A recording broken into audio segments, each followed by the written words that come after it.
A new setback for Yemen. A bomb explosion kills at least 26 as a new unity government returns from Saudi Arabia. Who could be behind the attack? And our hopes of ending the civil war slipping further away. This is Inside Story.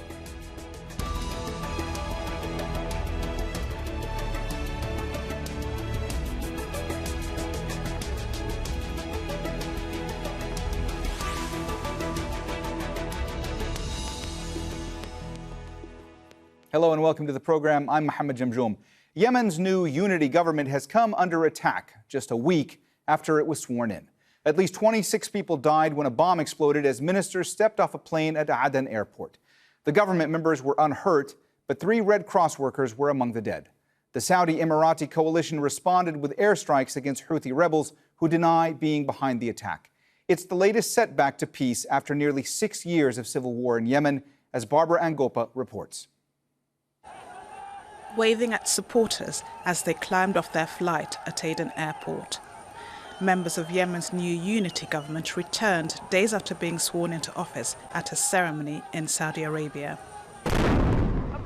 But the hopes of rebuilding the country after more than 6 years of civil war turned into chaos. A devastating attack on Aden's international airport, and the work of more than a year of Saudi brokered talks and a deal signed in 2019 now in question. The government members were led to safety, but analysts say the authority of the new administration has been undermined. Yemen's new prime minister moved quickly to try and restore confidence. This attack gives the government the responsibility to put an end to the coup d'etat and to restore the country and the state again. The government in Aden will go on and continue its job supported by the people of Yemen. We will never let our people down. The terrorists never defeat our people. We will be victorious. We will accept nothing but victory. Said's government was formed as a compromise between UAE-backed separatists in the Southern Transitional Council of Aden and Saudi-backed loyalists of President Abu Rabu Mansour Hadi in Riyadh. The two camps fought each other after separatists declared a state of emergency and self-government in Aden and surrounding southern provinces. But together they aim to launch a united front against Iran-backed Houthi rebels in Yemen's capital Sana'a, who deny they were behind the attack. But the bloodshed at the airport is likely to put any hopes of peace in Yemen back a long way. Barbara Angopa, Al Jazeera. All right, let's introduce our panel in Doha. Ibrahim Fraihat, Associate Professor of Conflict Resolution at the Doha Institute. Marwan, Kabalan, Director of Political Studies at the Arab Center for Research and Policy Studies. And Sultan Barakat, Director of the Center for Conflict and Humanitarian Studies. Welcome to all of you. Ibrahim, let me start with you today. How much has the authority of the unity government been undermined by this attack in Aden? Well, significantly, Mohammed. I think this is a huge challenge, presents a huge security challenge for the new government that has taken almost a year since the signing of the Riyadh agreement until this government has finally been formed, and that brought everyone together on the southern part of the Yemenis. And now, while they're ready to start working in Aden, here comes the huge security breach in the arrangements in Aden, which undermines the credibility, the unity, and raises questions about its future work in Aden. Let's keep in mind also that the situation has not been restricted only to the attack in Aden airport, but also we heard about another attack that happened actually the day after, near the Al-Ma'ashik presidential palace, where the prime minister took refuge. So it seems that there is it's not a one single incident that happened in the airport, but it seems that there is a planning behind, that there is something, there is a persistence on the attacker side to undermine the credibility and the authority and the future work of this unity government. Marwan, Yemen's new prime minister has moved quickly to try to restore confidence in the government. Is he really going to be able to do that after an attack this significant? Well, first of all, I think we need to know who's behind the attack, actually, because it will change how we see the conflict from that perspective. Because if we agree with the government of Abdurrabbu Mansour Hadi that the Houthis are behind the attack, that would actually take the issue into different territories. But if we are talking about people from the south, I'm talking here perhaps about rogue element from within the Southern Transitional Council. That is also, different territories. The challenge may be if we are to go with the second probability, the challenge is huge in this case. Why? Because that means we have people from within the Southern Transitional Council who are maybe trying to undermine the new unity government because actually they just don't like what the Saudis are trying to do here, i.e. forcing them to evacuate certain strategic positions within Aden and also maybe weakening them from a military point of view. If the Houthis are behind that, of course, that is a different challenge. That means that the Houthis actually they can reach as far as Aden and threaten the new government. So it's very difficult. It's very different actually to understand the recent attacks. As I said, depending on who's behind it. Is it the Houthis and Iran? Who's backing them, or is it the Southern Transitional Council and maybe the United Arab Emirates, which is supporting that particular group in the south? So here actually there is a huge difference between these two different theories. Sultan, the new unity government was formed as a compromise between UAE-backed separatists in the Southern Transitional Council in Aden and the Saudi-backed loyalists of President Abdurrabbu Mansour Hadi in Riyadh. How difficult was it to reach this power-sharing deal, and does all of this put it in jeopardy now? Well, obviously it was very difficult to reach to that point, and the real issue is surrounding the issue of legitimacy to the government.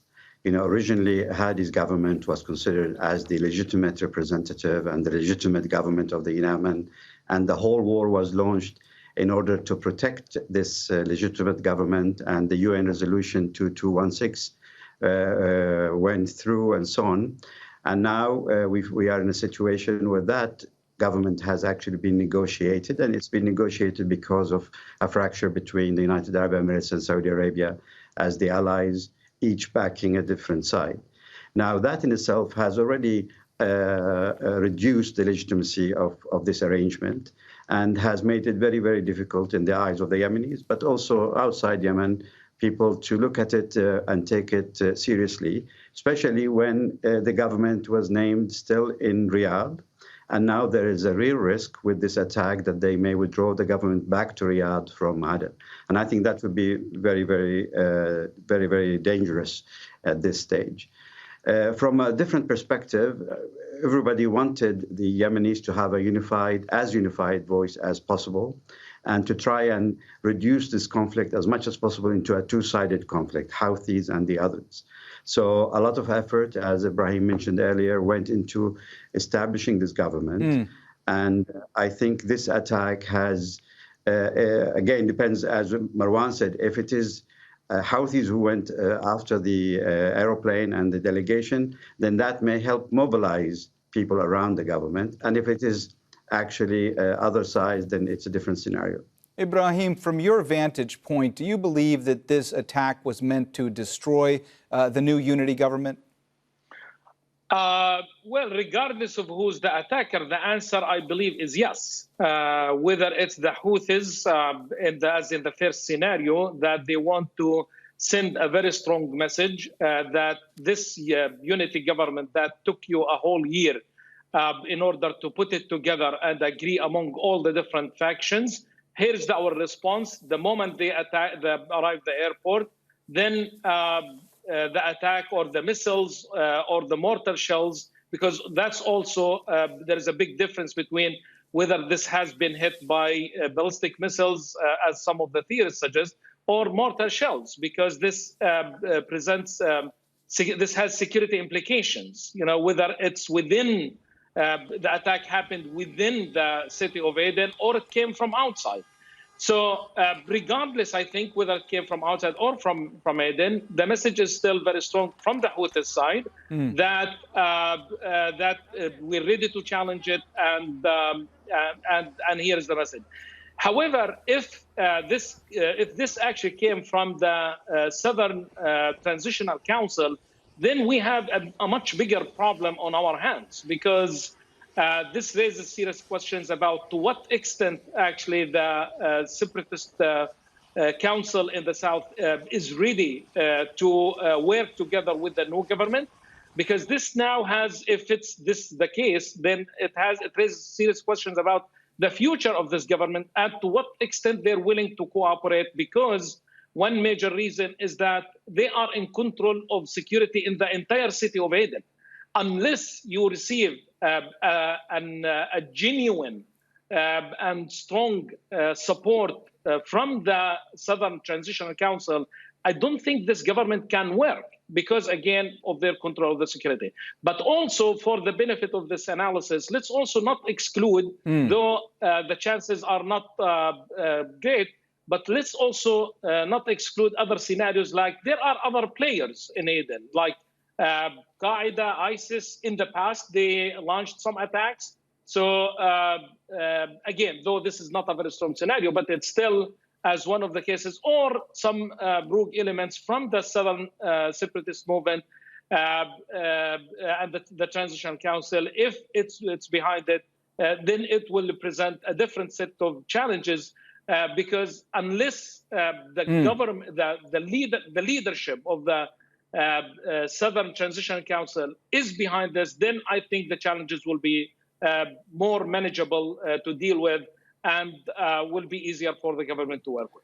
Marwan, you heard Ibrahim there talk about the security situation in Aden, and I want to focus on that for a moment, because presumably the airport where the attack happened in Aden yesterday, presumably that would have been one of the more secured areas, or one of the most secured areas in all of Yemen.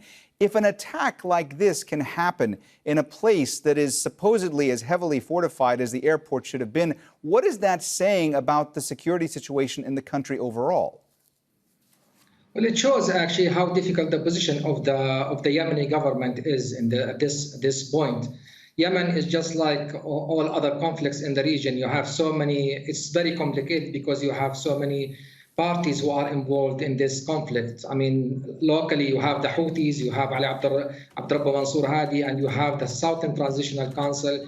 Each are having their own interests, actually.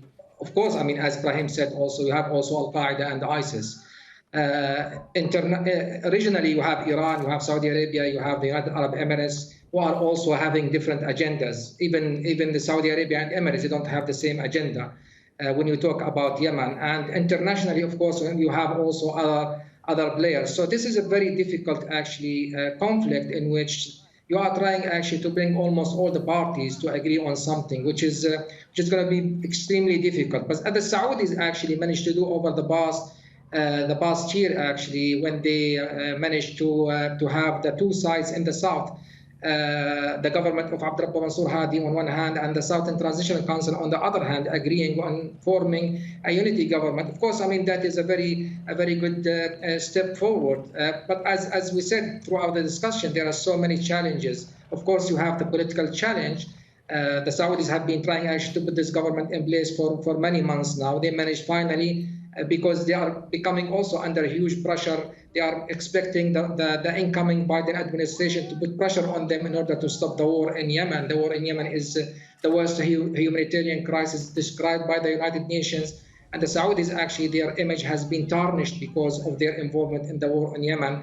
On the other hand, of course, you have this tension between Iran and the United States. The Iranians also, they would want very much to have a say in the conflict in Yemen. You have this differences between Saudi Arabia and Emirates, especially now because the Saudis are going towards rapprochement with Qatar, whereas the Emiratis actually don't like that very much. So you have so many actually different agendas, and I believe that the security situation in the ground is going to reflect that sort of conflict between these different players, whether locally inside Yemen or regionally or internationally. So the situation is not going to be really any easier in the coming weeks and months, unless you have some sort of a formula that you can bring all these parties together, take their interests into account. In Yemen, just like in all other conflicts in the region, you can't eliminate, you can't exclude any party in this conflict. All are very essential actually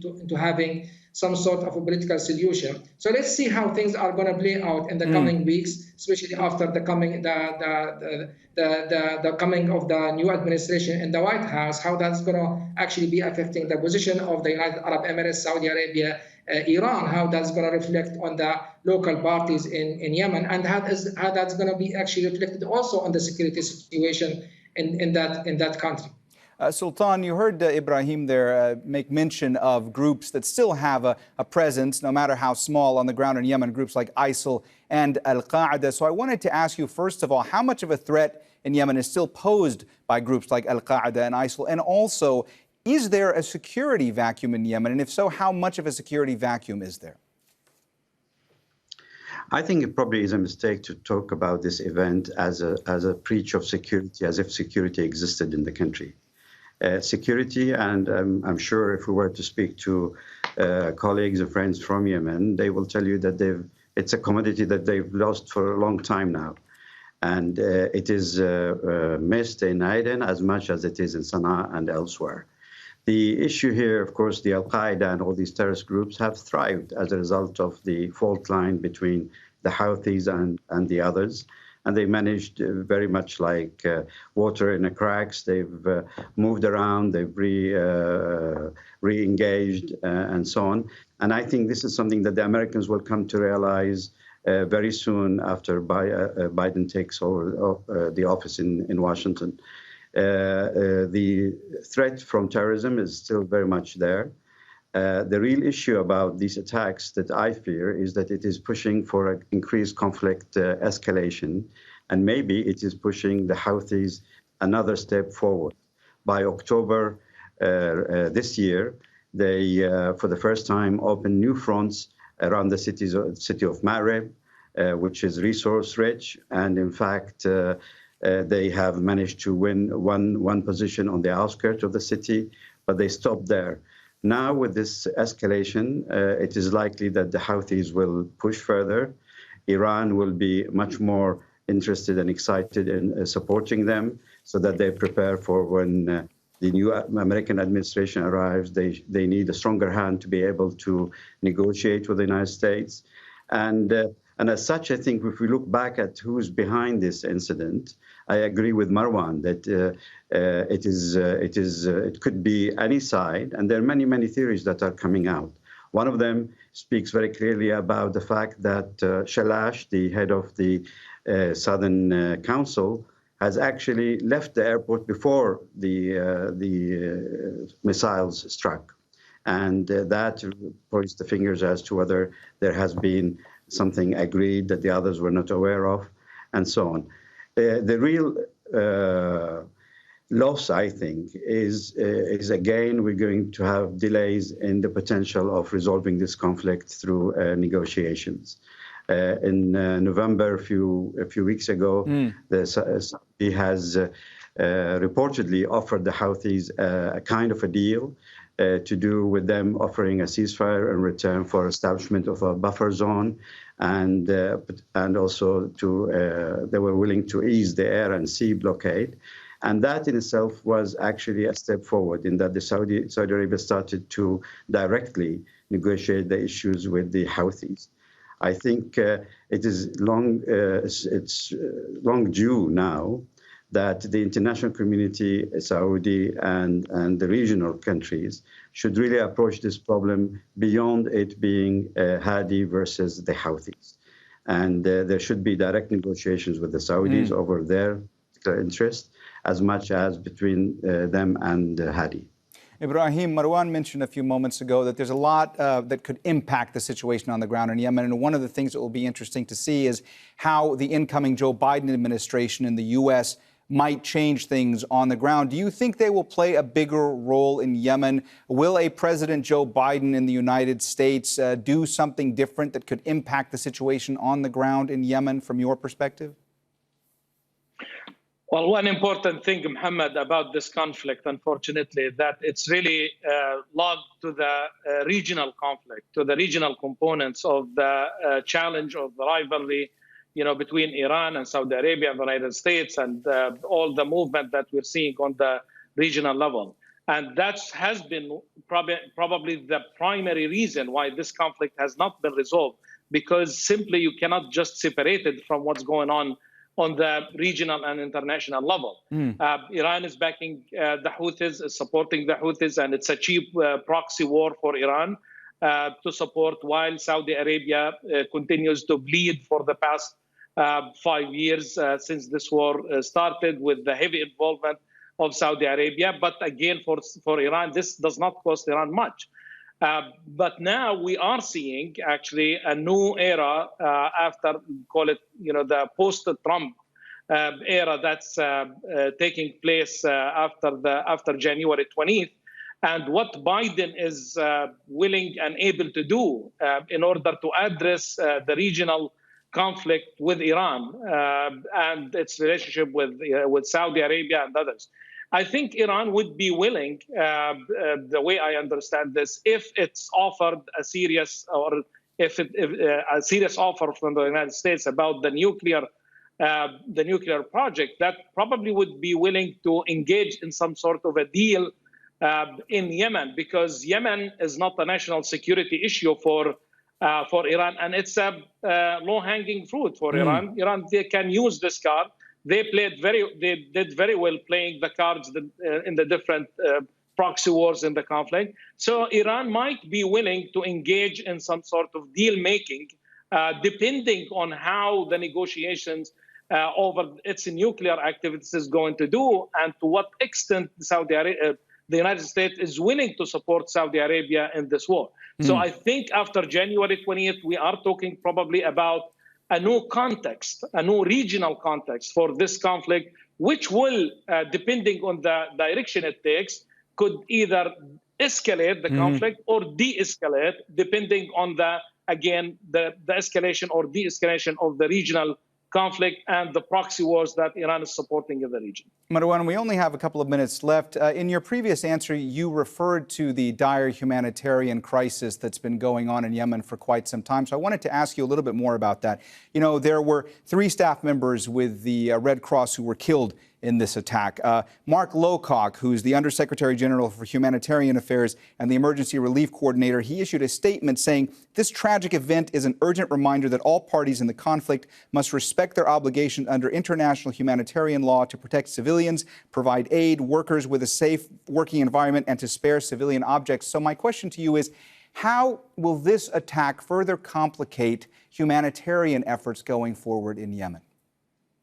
It could further complicate it, but on the other hand, it could also put increasing pressure on the other players, especially on the Saudis, that because now we are expecting that the incoming Biden administration will be perhaps interested more in these human rights issues and the humanitarian crisis in Yemen. We believe that the top regional issues that are going to be on the agenda of the incoming Biden administration are going to be Iran and its nuclear program on one hand, and Yemen. And Yemen mainly because of the humanitarian crisis in that country. This is why we believe that the Saudis, they actually exerted huge efforts in order to have this unity government see light before the coming of the new administration in the White House, because they believe that they are going to come under huge pressure by this administration in order to stop the war in Yemen. Already President-elect Biden, actually, he promised that he will be revising his policy concerning the selling of weapons to Saudi Arabia and other countries, of course, in the Middle East, because of their poor human rights records and also because of their involvement in conflicts in the region. So the humanitarian issue as I said, could be also the driving force, perhaps for having some sort of a new arrangement in that country. But of course, I mean, it's much more complicated than that, because now, as Ibrahim said, actually, Yemen has become much more important to the Iranians. They are using Yemen as a leverage against the Saudis. They are actually, whenever Iran is attacked in Iraq or in Syria, the response is actually taking place in Yemen against Saudi Arabia. So this is why last year, actually, the Saudi oil installations have been attacked in Kik and Khris. And we have been seeing also so many attacks by the Houthis. We believe that Iran is using the Houthis in this case as a proxy in order to attack Saudi Arabia and put pressure on its allies, international allies, in this case, the United States. We have run out of time, so we're going to have to leave the conversation there. Thanks so much to all our guests, Ibrahim Fraihat, Marwan, Kabalan, and Sultan, Barakat. And thank you, too, for watching. You can see the program again anytime by visiting our website, aljazeera.com. And for further discussion, go to our Facebook page. That's facebook.com/AJ Inside Story. You can also join the conversation on Twitter. Our handle is @AJ Inside Story. For me, Mohammed Jamjoom, and the whole team here, bye for now.